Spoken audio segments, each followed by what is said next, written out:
Non, on ne cherche pas une seule tête d'abord, mais on cherche une certaine cohérence. Hein, et c'est un peu le problème de tous les grands groupes. Et ça repose sur deux pattes, hein, pour reprendre l'histoire des deux pattes de Jean. Premièrement, c'est la relation humaine, hein, à l'interne et puis avec les fournisseurs. On a parlé tout à l'heure de confiance, moi je dirais fairness avec les fournisseurs. Et l'autre patte, c'est des outils. Et ça, c'est un enjeu important dans des grands groupes comme le nôtre, pour partager en interne la relation avec les fournisseurs. Donc on a un certain nombre d'outils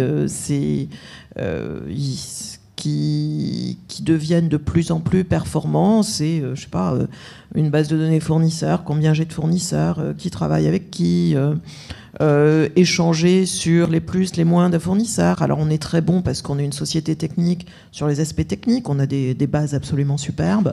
On est moins bon sur les aspects commerciaux. Donc ça, il ne faut pas sous-estimer aussi toute l'infrastructure.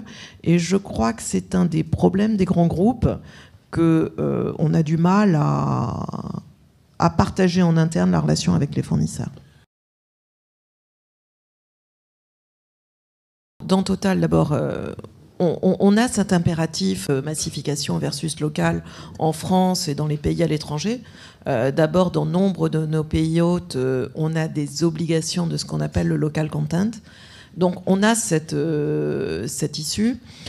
Une façon de s'en sortir, c'est ce qu'on appelle des allotissements. C'est bon, on découpe nos appels d'offres en lots de manière à pouvoir permettre à des petits de répondre et de répondre localement. On fait la même chose aussi pour les entreprises adaptées, par exemple.